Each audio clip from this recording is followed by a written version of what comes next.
mayors na demanda yung mga congressman nila na mayroong mga palpak o ghost projects. Yes, oo. Trabaho ng trabaho ng Commission on Audit na mag-imbestiga kung meron silang makita na anomalya sa mga projects mo. So based on their audit or based on investigation sa DPWH, kung hindi man dahil sila yung iniimbestigahan based on the NBI or the special committee ng DOJ na mag-imbestiga, dapat talaga pagpanagutin yung mga public officials at yung mga contractors ng those projects at ng substandard projects dahil delikado yun sa mga mamamayan. At saka huwag tayo tumigil sa flood control projects dahil noong 2024, last year, nagsabi na ako sa school building program pa lang ng Department of Education, pinaghati-hatian na ng members of the House of Representatives pero walang nag-react. Hanggang ngayon walang nagsasalita, walang nag-iimbestiga. Hindi lang naman flood control So kung seryoso talaga ang administrasyon sa paghabol about sa corruption, tingnan nila yung buong budget ng 2024 at ng 2025. At hindi lang yan, huwag tayo tumigil dyan. Sagutin yung mga blanco. Una po, meron ba special reason na request na kayo na sabay-sabay at ano yung mensahe niya sa inyo na nabuo kayo ngayon sa inyong dalaw? Yes, oo, mga last month siguro yun, no, nagsabi siya kay Veronica, kay Kitty na gusto niya sana na personal kami makausap. Kaming apat na magkakapatid at meron siyang mga sasabihin. So nag-schedule kami ngayon na nandito kaming tatlo during sa shift or sa time kung kailan na bibisita si Kitty. Sinunod namin yung schedule niya kasi siya yung may pasok sa school. So sumabay kami sa kanya. Tapos ayun, binigyan kami, nagpapasalamat kami sa ICC, sa detention unit dahil pinayagan nila na 4 na adults sabay-sabay na bumisita. Meron kasing limit sila sa pagbisita. But binigyan nila kami ng isang araw na sabay-sabay kami 4 na magbisita kay dating Pangulo Rodrigo Duterte. Ano pong mensahe niya sa inyong apat? Yung masishare niyo lang, hindi naman masyado personal. As a father, yun yung message niya bilang ama, personal na buhay namin at sa politika, no? Personal na buhay, buhay ng pamilya at buhay namin sa politika. So yun yung mga general topics na napag-usapan kanina. Anything you can share po, lalo na sa politika? Well, wala naman. Nothing about the future, no? No concrete plans about the future. Pero napapag-usapan lang kung ano yung mga nangyayari ngayon at ano yung posibleng mangyari bukas sa susunod na taon in 3 years from now. So yun yung mga napag-usapan kanina. VP Inday, what is the reaction of your father when he saw his 4 children for the very first time since his illegal detention inside the ICC detention facility?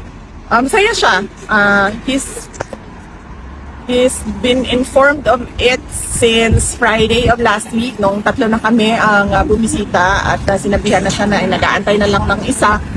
And Wednesday this week, meron kaming approved visit na kaming 4. So masaya siya na nakakausap niya kami. At medyo maingay kanina kasi 3 sabay-sabay, 4 sabay-sabay na nagsasalita. At some point, sinabi ni Basti na hindi na ako magsasalita kasi walang nakikinig sa akin. So, medyo siguro, na-miss niya yung ganon, na discussions, na labo-labo, sabay-sabay nagsasalita lahat. At masaya siya na nakabisita kami ng 4. VP Inday, how's the health situation of your father? Okay naman siya. Kanina, chinek namin siya. Minasahe siya for 1.5 hours ni Congressman Pulong Duterte. So, minasahe yung 2 paa niya. And then, inano yung circulation because napansin niya no, na medyo gray, ashen gray yung kanyang isang paa. So, minasahe ng maayos para maayos din yung circulation. Minasahe yung 2 arms niya, yung likod niya, yung kanyang leeg, minasahe din ni Congressman Pulong Duterte. And before kami pumasok, kinausap ako nung isang nurse. sabi niya na kapag meron daw, sabihin ko daw sa lahat ng mga bibisita na huwag daw siya bigyan ng snacks. Kasi merong vendo doon sa loob kung saan kami bumibili ng Coke Zero, ng soft drinks, ng juice. Huwag daw bumili ng snacks doon kasi sobrang taas ng kanyang sugar ngayon. At gusto nilang pabilisin yung pagpapababa ng sugar. So pinagbawalan siya kumain. Pero inalaw naman siya sa kanyang Coke Zero kung mag-request siya. Basta ang sinabi lang nila is that minomonitor nila yung pagkain niya sa taas. Kaya wag siyang bigyan ng snacks dahil hindi nila ma-monitor ang sugar doon. And nakikita nila nagsispike yung kanyang sugar, blood sugar. So pinagsabihan kami wag mag-share ng snacks. VP, just to follow up on that, how do you feel personally when you saw all of your siblings together with your father to meet him for the very first time? Ako? Together with all of your siblings. Yes, personally, VP, sa'yo. How do you feel? Naisip ka na.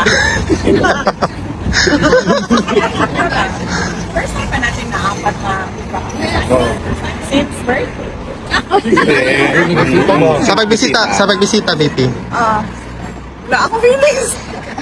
Wala. Hindi ko naisip yon. Pero ang sa akin lang is that kung ano yung makapagpasaya sa kanya, yun ang gagawin. So, nag-request siya ng personal na pagkikita na kaming 5. So, binigay namin sa kanya yun. Thank you, VP. VP, first time kasi na nakapanayam kayo since the dismissal of the impeachment, no? Ano yung naging reaction niya and any advice si Tatay Digong sa inyo now that the impeachment was dismissed, although there is a pending MR? Tagal na nun na. Wait na. Na-inform mo siya, di ba, no? Oo. I think, ano sinabi? Hindi kasi namin extremely proud. Ayun yung sinabi. Extremely proud. Hindi kasi kami nagkausap nung dismissal ng impeachment. Visit ata ni Kitty yun and siya yung nagbigay ng news kay President Duterte. Any advice for your future political plans? Si Tatay Digong? Wala kami pinag-usapan na 2028 wala kami pinag-usapan ng 2028 elections kanina. VP, on a completely different matter, the lead counsel attorney Nicholas Kaufman made mention that he is appealing or is waiting for the government of Bongbong Marcos to schedule an appointment for him to negotiate because he wants the immediate return of your father during that tag today daw. What is your... Can you weigh in to this statement of Attorney Nicholas Kaufman? Is that possible or should we ask this question na lang kay Attorney Kaufman? I think it is best if we ask Attorney Nicholas Kaufman to explain his statement. Kasi I cannot speak for him and I cannot say kung ano yung, cannot say what his plans are. Thank you, VP. But do you think PBBM will allow him back? I cannot speak for BBM as well. CIA, siguro tanungin mo? Sino to CIA? VP, ngayon lang yung nagdemanda si Yorme, Mayor Isko, kay Congressman Chua regarding sa mga flood control. What's your opinion at saka would you encourage other mayors na i-demanda yung mga congressman nila na mayroong mga palpak o ghost projects? Yes, oo. Trabaho ng trabaho ng Commission on Audit na mag-imbestiga kung meron silang makita na anomalya sa mga projects. So based on their audit or based on investigation sa DPWH, kung hindi man dahil sila yung iniimbestigahan based on the NBI or the special committee ng DOJ na mag-imbestiga, dapat talaga pagpanagutin yung mga public officials at yung mga contractors ng those projects at ng substandard projects dahil delikado yun sa mga mamamayan.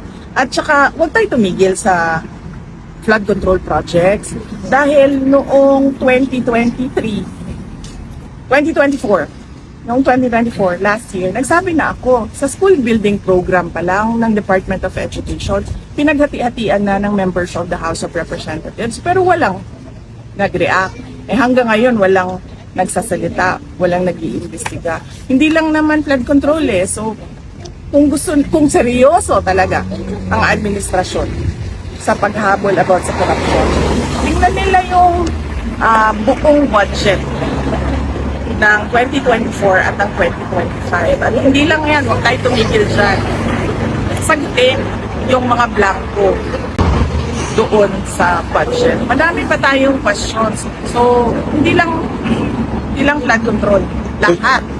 Since ma'am you have information dun sa dati kayong Deputy Secretary, are you willing to appear sa Senate hearing ni Marcoleta para ibulgar itong mga humingi sa inyo noon ng parte sa DepEd? Hindi naman sila humingi ng parte sa amin Kasi diretso nilang kinuha yung budget. Diretso nilang kinuha ang school building program, ang SBP, at pinaghati-hatian nila sa loob ng House of Representatives. At diretso nilang inattach yung listahan nila doon sa GAA version, House version ng GAA. At inakyat nila sa Senate. In fact, during the Senate hearing ng Department of Education, lumabas yun at tinanong yun ni Senator J.B. Estrada. Pero nung nagsabi kami, at alam yun ni BBM, wala naman siya reaction So, kaduda-duda kung bakit bigla ngayon meron tayong investigasyon sa flood control projects. Kung seryoso talaga sila, and si BBM alam niya yan, kasi governor siya dati, mayor ako dati, alam nating lahat kung ano yung anomalya, ano yung corruption sa budget ng gobyerno, sa projects ng gobyerno. Saan lahat ang investigasyon?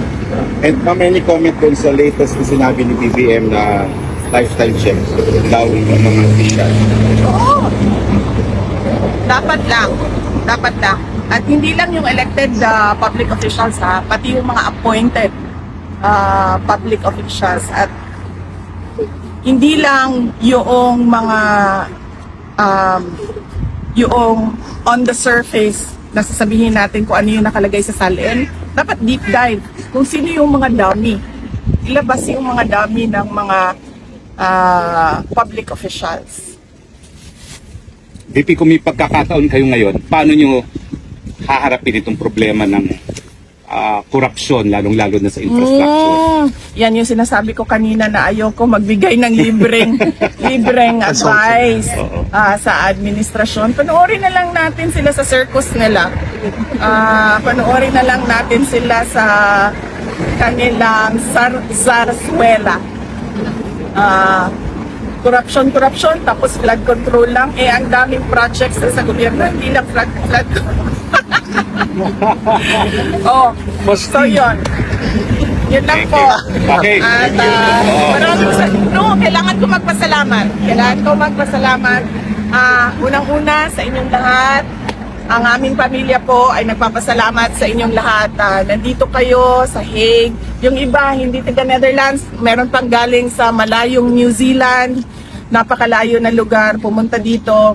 Papasalamat kami. Dahil unang-una, sigurado kami, yung dasal ninyo araw-araw, ang laking tulong nun sa sitwasyon ni dating Pangulong Rodrigo Duterte. Yung pagpapakita ninyo ng suporta sa kanya, kanina nabanggit sa kanya yung mga tao na nandito, yung mga personalities na nandito. We mentioned you, and then he smiled kasi noong nasa Davao siya, nanonood siya ng mga content at mga vlogs mo. So, nagpapasalamat siya at nagpapasalamat kami lalong-lalo na mga anak niya sa tulong ninyo sa kampanya at sa tulong ninyo sa dasal ninyo at sa pagpapakita ninyo ng support sa Pwede ba ho si Pangulong Anton Duterte. SMNI? Yes. Last question. Ayoko na magbigay ng libreng legal advice. Ayoko na magbigay ng libreng legal advice at professional advice sa administration dahil wala na tayong aasahan sa administrasyon na ito. 2028 daw. Sa 20, September, Sa September 23, ano ba yung aasahan daw ng mga Pilipino? Wala pa tayong, antayin na lang natin no, ang announcements ng defense team ni dating Pangulong Rodrigo Duterte. Pero ang pagkakaalam ko ay meron tayong pagtitipon sa 21 at 20 at 21.